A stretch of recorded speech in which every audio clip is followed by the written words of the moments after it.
Terima kasih pemirsa, Anda masih bersama kami di Editorial Media Indonesia. Mas Jaka, kalau kita lihat alasan dari Kementerian Perhubungan untuk berencana memberikan izin khusus bagi pebisnis bisa bepergian lewat udara, karena memang ini untuk mendorong supaya ekonomi tetap bergerak.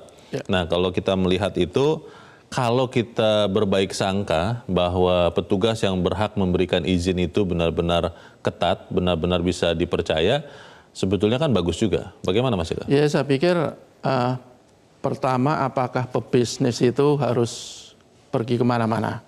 Artinya kan dalam situasi sekarang kan sebenarnya teknologi juga sudah bisa kita harapkan untuk melakukan bisnis jarak jauh. Telekonferensi begitu? Telekonferensi, misalkan juga pemerintah juga sudah memelopori kan melakukan rapat virtual, rapat jarak jauh.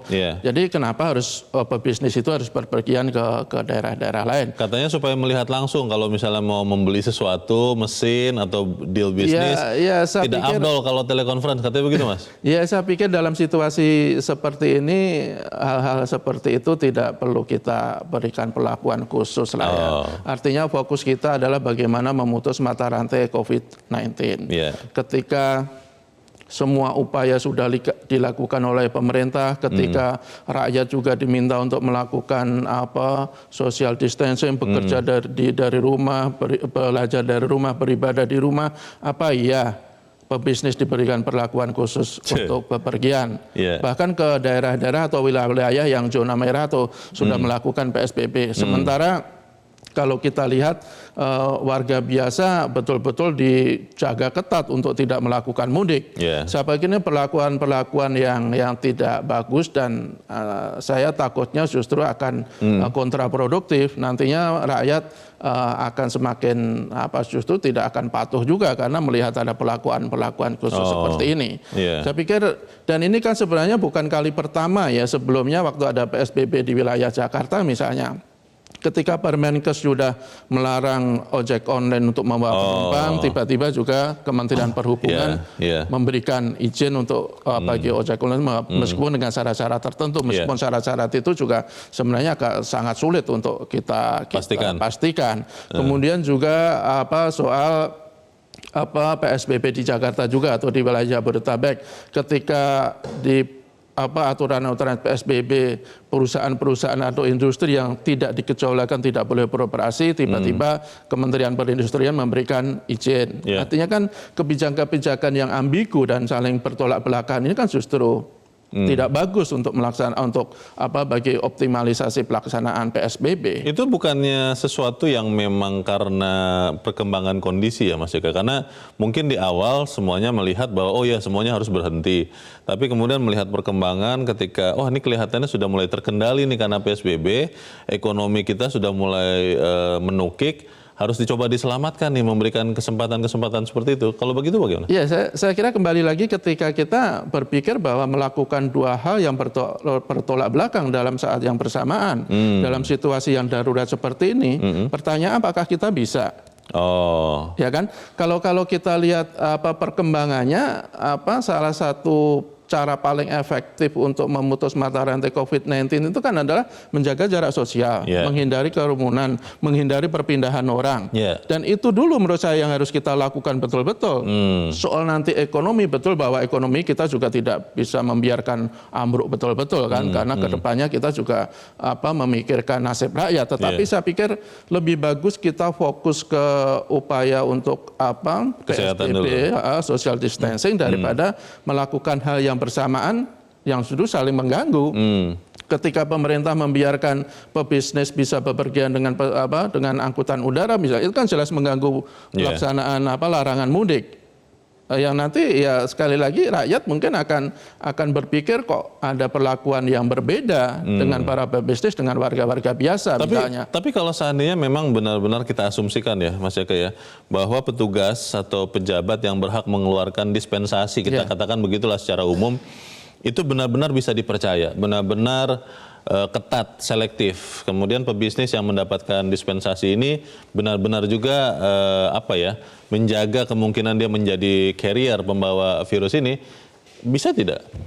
Ya, ada banyak contoh ya. Sebenarnya kan kalau kayak salah satu perusahaan di Jawa Timur atau di Surabaya misalnya, kan sudah ada betul-betul larangan bahwa tidak boleh beroperasi industri-industri yang dikecualikan dalam PSBB.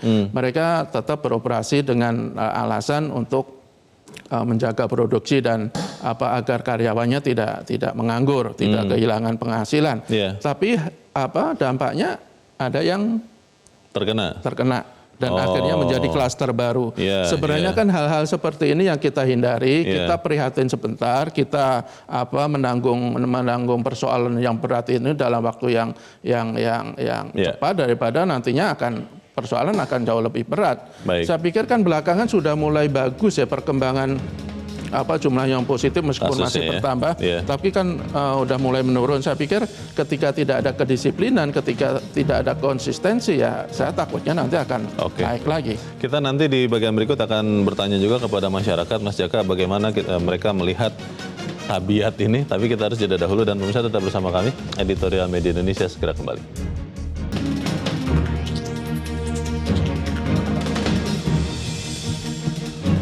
Terima kasih pemirsa, Anda masih bersama kami di Editorial Media Indonesia.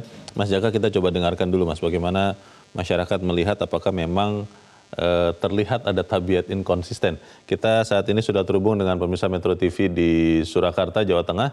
Ada Pak Bambang Saptono. Pak Bambang, selamat pagi. Ya, selamat pagi Metro TV dan selamat pagi saudaraku bangsa Indonesia. Selamat pagi, silakan Pak Bambang. Kami sependapat bahwa di dalam penanggulangan wabah virus corona itu dibutuhkan adanya konsistensi di dalam penegakan aturan terkait protokol kesehatan. Di antaranya Mas, agar tetap jaga jarak, physical distancing, untuk bekerja dari rumah, belajar di rumah, beribadah di rumah, dan tidak bepergian atau mudik. Hal ini untuk memutus mata rantai penyebaran virus corona. Terkait rencana pemerintah yang akan membuka transportasi dan penerbangan khusus, termasuk di dalamnya ada pebisnis yang dinilai bersifat sangat strategis bagi bangsa dan negara, menurut kami tidak masalah. Kami yakin bahwa pemerintah pasti sudah mempertimbangkan kebijakan tersebut dengan sangat cermat dan dengan ketentuan yang sangat ketat. Pelaksanaan di lapangan bagaimana Pak Bambang? Kan suka kita melihat rencana bagus, konsep bagus, tapi pelaksanaan di lapangan ternyata ada yang suka bermain mata begitu. Bagaimana Pak Bambang? Ya, makanya Mas, sekarang ini kan informasi secara terbuka di medsos bisa kita pantau. Sehingga saya yakin pemerintah tidak akan gegabah kaitannya dengan kebijakan untuk pebisnis ini. Pasti dengan ketentuan-ketentuan yang bersifat bahwa ini untuk kepentingan bangsa dan negara, artinya berskala besar, bukan untuk sekedar kepentingan pribadi. Kalau ada yang merasa bahwa itu adalah pembedaan atau diskriminasi, kenapa warga berbeda-beda gitu perlakuannya, bagaimana Pak Bambang? Harus kita pilahkan kaitannya dengan mudik. Bahwa mudik ini kan sebenarnya cenderung untuk kepentingan-kepentingan yang bersifat pribadi. Saya yakin kalau kaitannya dengan pebisnis ini kepentingan yang berskala besar. Tapi kalau bisnis yang hanya bersifat pribadi, ini juga harus dilarang. Nah, ini yang terpenting bahwa keputusan kaitannya dengan memperbolehkan penerbangan pebisnis ini yang bersifat bisnis yang untuk skala besar.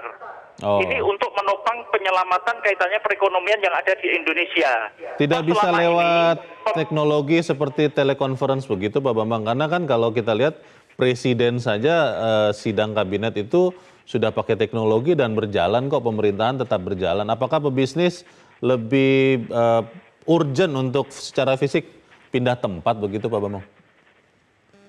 Ada kalanya bahwa bisnis ini harus bertemu muka, harus mengunjungi ke tempat yang lain, tidak selamanya itu bisa dilakukan jarak jauh.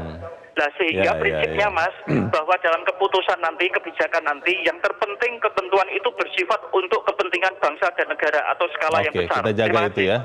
Baik, terima kasih Pak Bambang di Surakarta, Jawa Tengah. Selamat pagi Pak.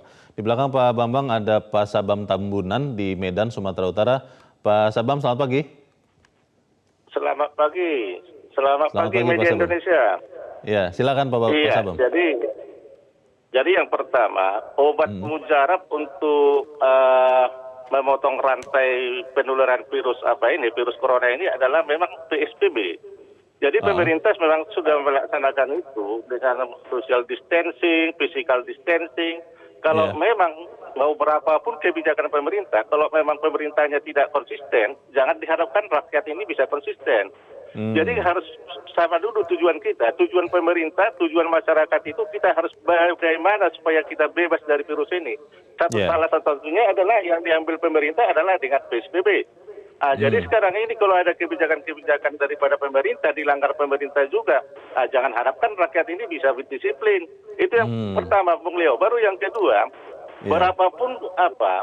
berapapun anggaran pemerintah ini yang dikeluarkan untuk membantu masyarakat ini, jangan sampai sia-sia nanti. Jangan terlampau lama kita ini disuruh di rumah. Jadi memang ekonomi perlu tumbuh, ekonomi perlu berjalan. Tetapi sekarang ini kan teknologi sudah ada. Jadi jangan kita gegabah lagi sekarang ini, kita manfaatkanlah teknologi supaya bisa juga bisnis kita berjalan, ekonomi kita berjalan.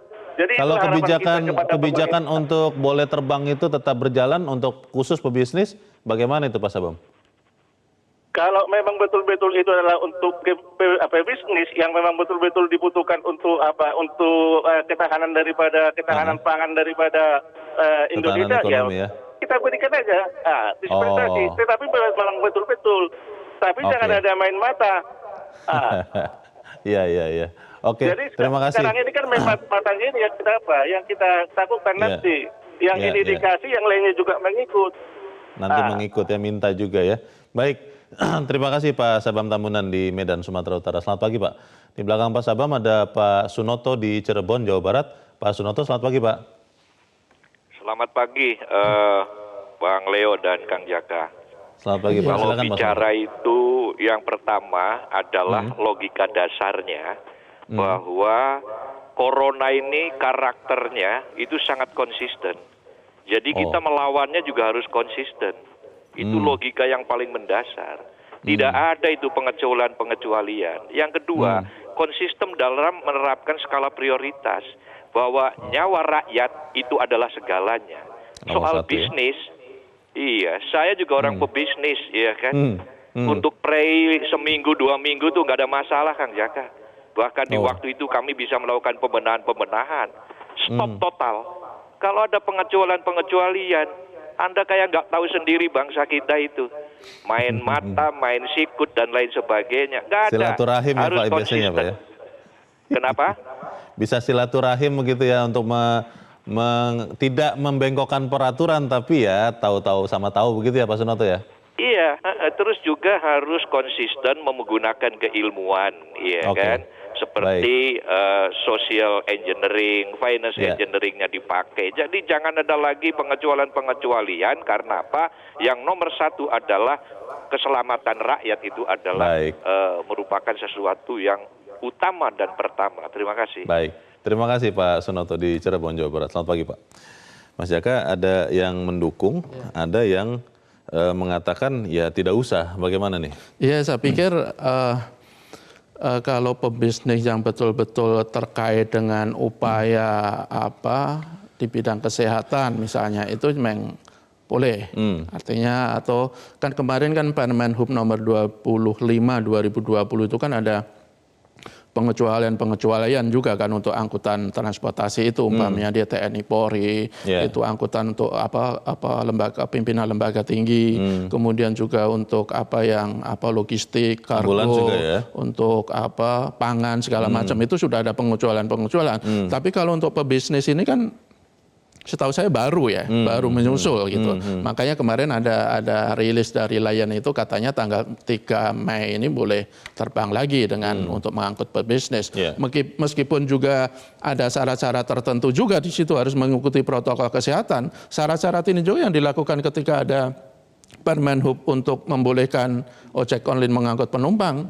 Protokol ini juga yang disyaratkan oleh Peraturan Menteri Perindustrian ketika dia memberikan izin operasional bagi industri yang tidak masuk daftar pengecualian. Tetapi faktanya itu kan justru pertama itu mengurangi semangat untuk betul-betul kita bersama-sama melakukan social distancing.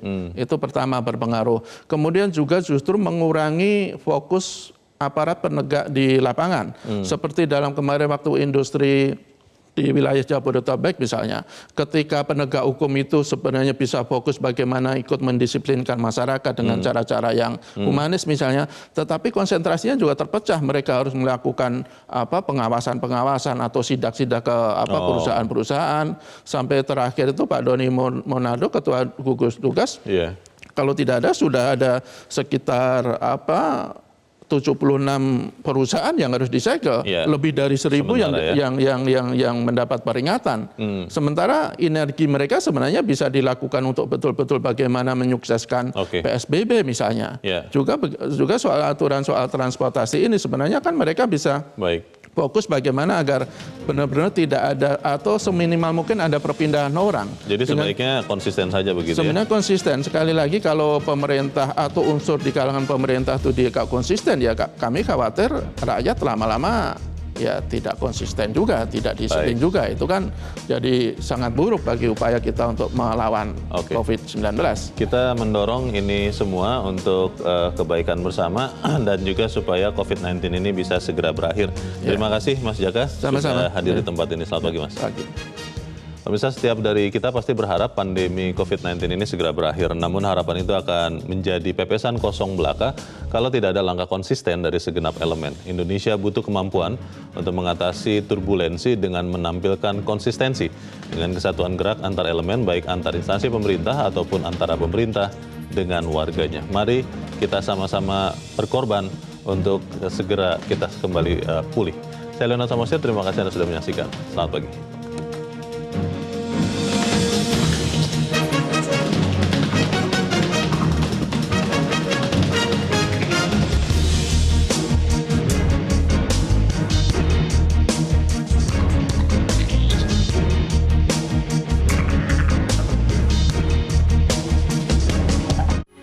Metro TV, knowledge to elevate.